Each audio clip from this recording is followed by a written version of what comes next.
A warm welcome, my dear students, in our health class.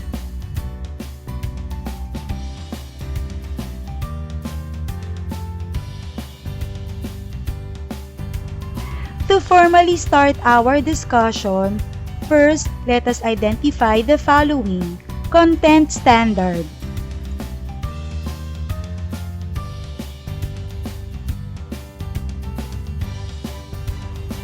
Performance standard.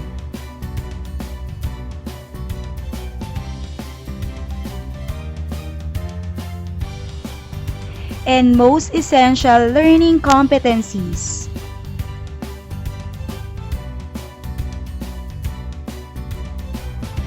To jumpstart, let us recall the definition of health. It is a state of complete physical, mental, and social well-being, and not merely the absence of disease or infirmity. It is most often being related to solely the physical well-being of an individual. It is not more than looking healthy, but an individual must also be feeling, thinking, and interacting healthy to achieve wellness. For the review, identify the different dimensions of health. How well your body functions, being in a lifelong learner by continuously wanting to learn new things, how well you get along with other people, how well you meet the demands of daily life, being at peace and in harmony with yourself, and identification of control of the risks from hazard in your surroundings.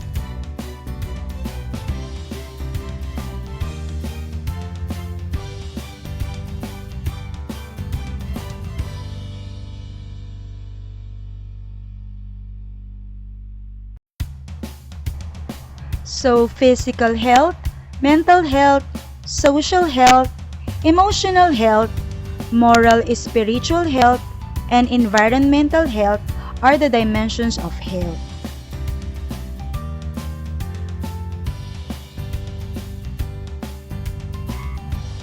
For today's topic, I will discuss important things in third quarter health lessons about mental and emotional health.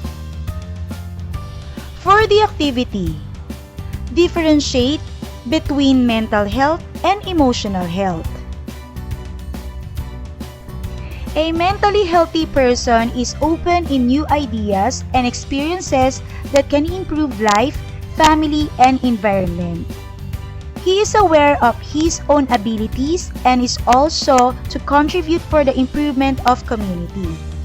On the other hand, emotional health means expressing your happiness, love, joy, and hope, as well as your sadness, anger, stress, and fear. For the first topic is all about mental health.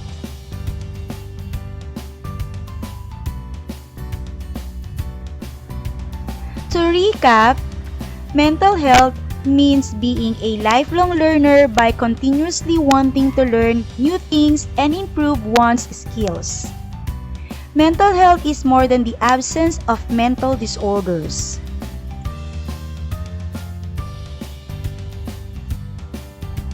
When we talk about mental health, it is the condition of the psychological, emotional, and social well-being. It actually affects how we think, feel, and act. It also helps determine how we handle stress related to others and make choices. Mental health is important at every stage of life, from childhood and adolescence through adulthood.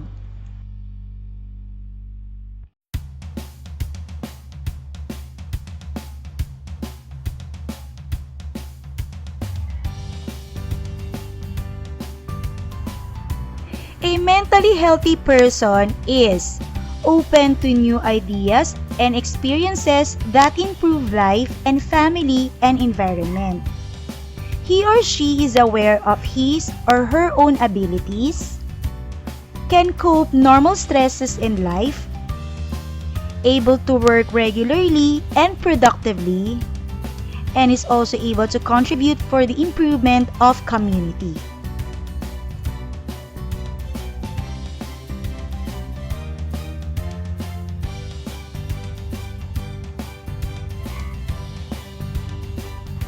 The next topic is all about stress.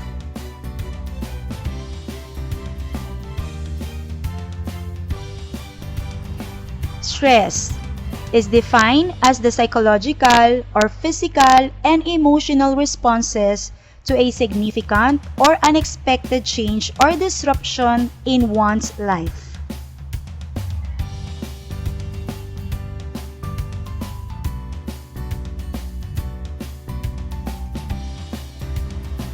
Do you think that stress is always something negative? Actually, stress can be negative or positive. There are two different kinds of stress: eustress and distress. Eustress refers to a positive and healthy response of the body from the stressor. It produces good effect to one's well-being. For example, a person who studied for long hours, then took and got an outstanding grade in an exam may feel happiness and enjoyment. Distress refers to a negative reaction of the body towards a given stressor. It may cause problem in health, alter the mood and emotions, and even affect the way a person thinks. For example, when a person woke up late for work, she may feel anger and disappointed. Aside from that, there are three types of stress: acute stress, chronic stress, and episodic stress. When we say acute stress, it is a short-term stress. For example, any stress you suffer from a short period of time like traffic jam, an argument with your spouse, criticism from your boss, or someone breaking into your house when you are not there. Next is episodic stress. It is when a person experiences acute stress frequently. If you have episodic acute stress, you may feel like you're always under pressure or that things are always going wrong. This can be exhausting both physically and mentally. Experiencing episodic acute stress symptoms may affect the way you behave towards others. Left untreated, this can lead to irritability, unintended hostility, relationship problems. Experiencing this may indicate the need to make some lifestyle changes. You may need to reduce the demands you make on yourself or that others make of you.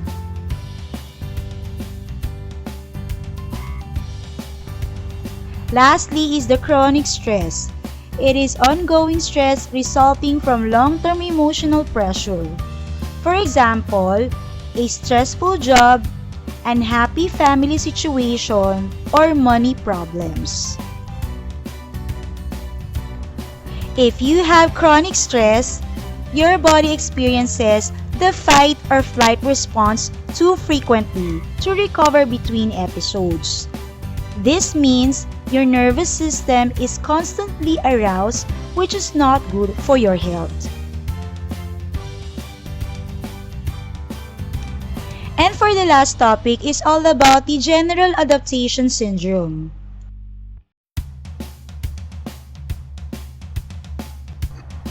The body changes that occur from experiencing stress is called general adaptation syndrome or GAS. The following are the three phases of this syndrome. These are alarm stage, resistance stage, and exhaustion stage.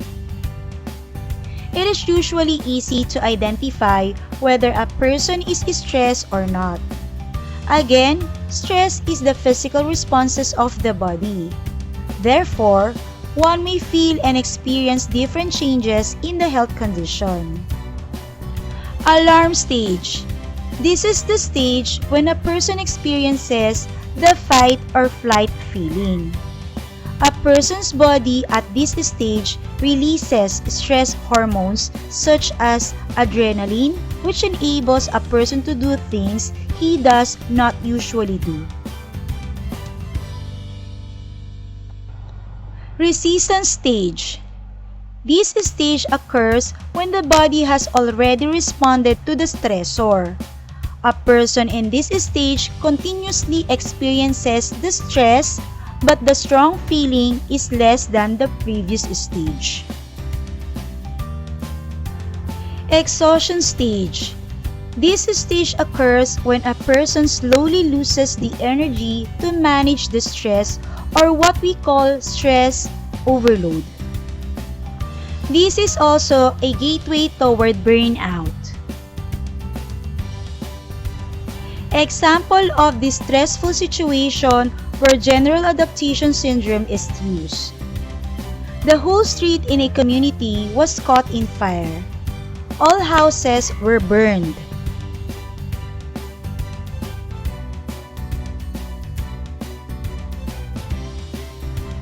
During alarm stage. When the fire broke out, a person may feel very alarmed.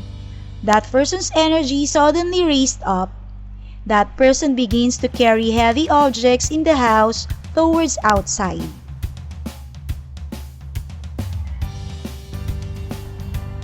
During resistance stage, the person was able to escape safely from the burning house, but still felt very stressed because the person still thought about the important things the person forgot to save inside the house. And then, exhaustion stage. When the fire was killed, the person was not able to move on. That person experienced extreme sadness and loss. That person began to feel health problems. In addition, these are the following medical problems and concerns that are linked with negative stress. Cardiovascular problem like heart attack, stroke, and hypertension. Kidney disease, infertility, cancer like lung cancer, asthma, and gastrointestinal problems like ulcer, irritable bowel syndrome, diarrhea, and constipation. Jaw problems, allergies, back pains, anxiety, muscle spasms and cramps, headaches, and migraine. This is how negative stress affects the health of an individual.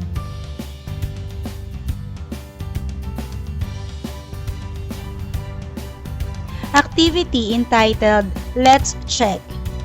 In this activity, you will identify the situation that brings you stress or distress.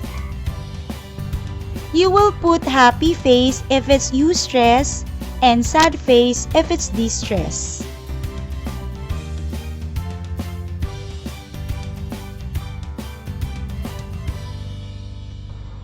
Let us begin. Choosing a gift for a friend, arguing with a classmate, going to a new place, having a newborn sibling, getting a failing grade.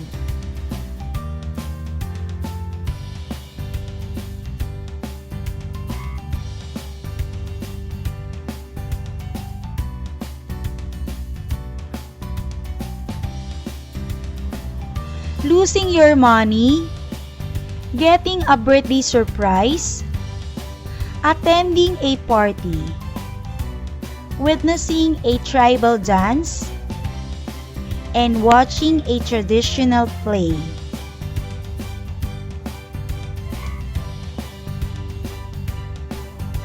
How many sad and happy faces did you answer?